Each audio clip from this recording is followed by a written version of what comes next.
Now you had a question about the language. How do you come up with it? Like which? Do you have an example of what you were trying to wonder about? Yeah, just any example from any book. What was it that sparked your interest? Okay, so this is the poem. This is the poem in the chapter called "Sacred Time" in the Lost Years of Merlin. This is the poem that's in the language. Yeah. Do you write the alphabet out and then let them do it?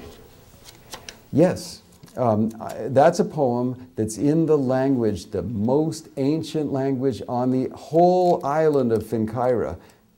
Because remember, this place is not just a magical place that I dreamed up at my writing desk. It has to feel real. So it has to have history and lots of different peoples and all kinds of different cultures and languages. And the oldest peoples here are two. There's one ancient hag who lives in the haunted marsh. Remember, Domnu is her name, and she likes to bet and gamble, and she'll gamble away people's lives for trinkets.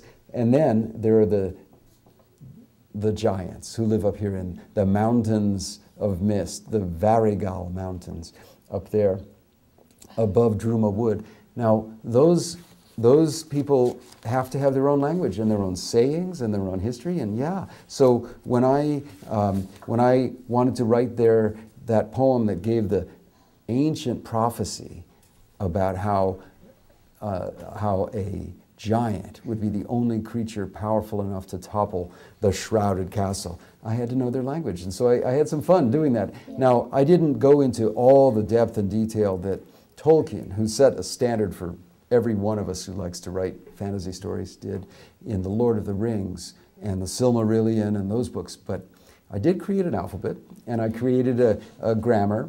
And so when he begins, Hai Gadadan Kantan Hu, it's really a language, and it has to feel like it's saying something. And then in the end, do you remember?